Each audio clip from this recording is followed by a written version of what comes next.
En ce moment, je me trouve à Cuba, pour être précis, à Trinidad, une localité à environ 4 heures de route, au sud-est de La Havane. Et en ce moment ici, dans cette ville, car c'est une ville de dizaines de milliers de personnes, il n'y a pas d'électricité. Je m'éclaire avec cette petite bougie et surtout avec mon MacBook. Sinon, je ne pourrais pas faire cette vidéo car tu ne me verrais pas.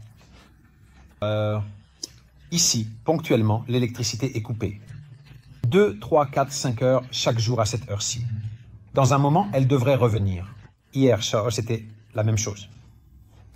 Pourquoi là-bas? Oui, parce qu'ils ont depuis longtemps des problèmes avec la consommation d'électricité sur l'île, dans toute Cuba. Et donc, ils essaient de limiter la consommation à certaines heures de la journée. Mais quel est le point?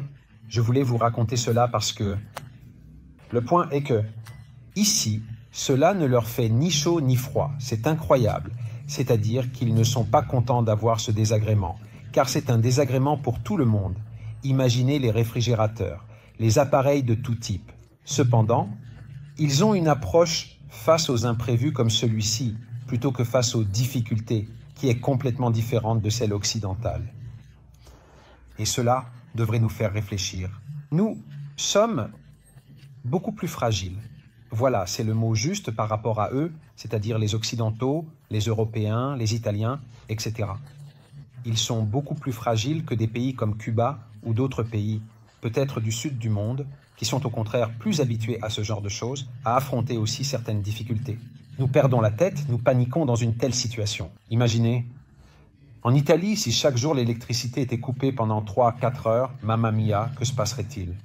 Ici, par contre, je ne sais pas, c'est comme si tout était affronté avec plus de naturel, avec plus de sérénité, non? Et ces situations, comme celle-ci, où il n'y a pas d'électricité, pas de courant, deviennent des occasions pour faire d'autres choses que l'on ne fait peut-être pas normalement, pour ralentir, pour lire un livre, justement, peut-être à la lueur d'une bougie, plutôt que simplement pour rester dehors à attendre, à regarder le ciel et faire d'autres choses. Nous, en revanche, justement, je le répète, serions complètement en panne, anxieux, en appréhension et surtout malheureux. Jusqu'au moment où l'électricité revient.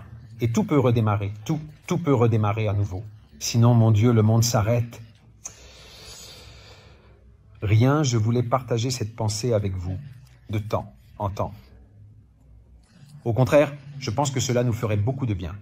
La privation de quelque confort nous le ferait apprécier beaucoup plus. Non, comme quand quelqu'un, peut-être, je ne sais pas, on lui enlève. Essayez de vous bander les yeux pendant 1 heure si vous parvenez à rester sans vue pendant 1 heure. Puis, après, quand vous enlevez le bandeau, vous regardez le monde avec des yeux différents. Non, au lieu de cela, nous prenons tout pour acquis. Pour nous, c'est acquis d'avoir l'électricité, c'est acquis d'avoir de l'eau chaude quand on ouvre le robinet pour prendre une douche, c'est acquis. Désormais, tout est acquis, mais ce n'est pas le cas.